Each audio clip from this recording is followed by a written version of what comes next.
Saudara, ratusan buruh jahit yang ada di Kabupaten Pekalongan dan menjadi korban dampak penyebaran COVID-19 menerima bantuan sembako. Bantuan sembako dari salah satu partai ini diharapkan bisa mengurangi beban dan dimanfaatkan guna menghadapi Hari Raya Idul Fitri.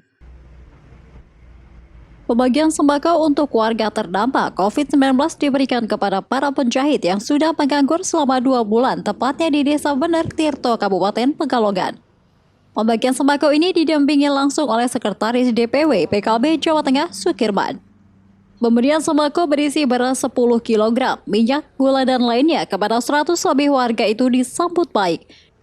Ketua Paguyuban Penjahit Pekalongan Raya, Ihya Umuludin, mengatakan sudah 2 bulan ratusan penjahit yang menjadi anggotanya kini menganggur. Dampak pandemi COVID-19, produk pakaian jadi dari para penjahit tidak bisa dipasarkan sehingga produksi dihentikan. Dengan adanya bantuan sembako dari DPW PKB Jawa Tengah, menurutnya sangat membantu, apalagi menjelang Hari Raya Idul Fitri.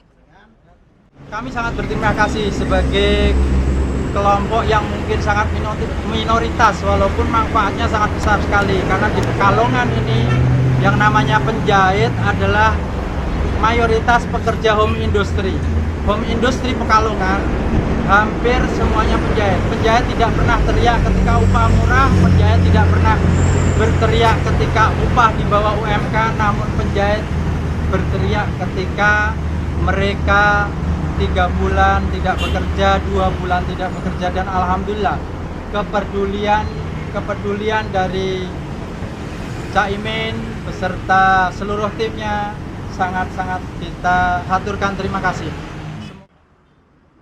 Sementara Sukirman menjelaskan seluruh Jawa Tengah total ada 30.000 paket sembako dari DPP dan DPW PKB yang dibagikan kepada masyarakat terdampak COVID-19.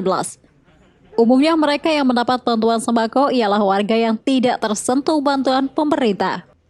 Pemberian sembako juga sebagai wujud partai PKB hadir di tengah masyarakat tidak hanya pada saat kampanye.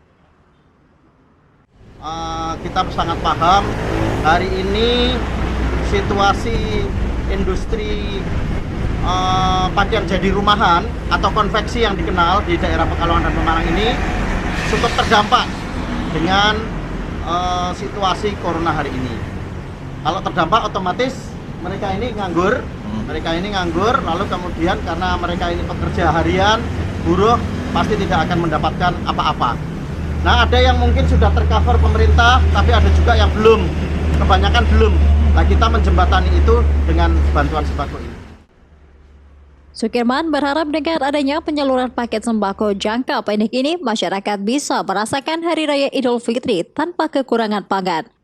Nantinya pembagian sembako juga akan terus dilakukan secara bertahap. Ari Himawan, Kompas TV, Pekalongan. Saudara, masa pandemi corona tidak menyurutkan semangat Pondok Pesantren Masjid Ar-Rasuli di Desa Keji, Kecamatan Ungaran Barat, Kabupaten Semarang untuk tetap melaksanakan ibadah secara berjamaah di Musola Ar-Mursalin yang ada di pondok tersebut. Ada 4 tirai plastik dipasang sebagai pembatas antar jemaah dalam suatu saf. Ya, seperti apa suasananya? Berikut ini saudara liputan ya untuk Anda. Salah satu cara yang kreatif untuk mencegah penularan virus corona saat sholat berjamaah dengan menggunakan pembatas saf antar jemaah menggunakan plastik. Hal tersebut dimaksudkan agar tidak terjadi sentuhan langsung antar jemaah sekaligus menghindari lontaran droplet. Seperti yang diterapkan di Pondok Pesantren Ar-Rasuli di Desa Keji, Kecamatan Ungaran Barat, Kabupaten Semarang, pengurus masjid membuat inovasi memberikan batas plastik. Dengan batas tersebut, jemaah tidak perlu khawatir karena lontaran droplet. Tirai setinggi 3 meter dipasang dengan jarak antara pembatas plastik sepanjang 70 cm sehingga anggota jemaah berada di antara tirai. Sementara itu jarak pada saf pertama dan saf di belakangnya tetap diatur dengan jarak aman. Pemasangan pembatas dari plastik transparan di antara jemaah sholat dimaksudkan agar jemaah tetap bisa aktivitas ibadah tanpa saling berjauhan, namun protokol kesehatan tetap dijalankan. Istilahnya kan kemarin kebijakan dari pemerintah untuk pembatasan soft itu ya, jarak minimal 1 meter kan. Kalau dalam hadis sendiri kan soft itu harus rapat. Jadi kalau kita ada ide dari mursyid atau guru kita untuk melakukan pembatasan dengan plastik itu, istilahnya dari sisi agama kita nyalahi aturan. Dari sisi kesehatan kita juga tidak melanggar pemerintah. Jadi istilahnya sama-sama bisa jalan.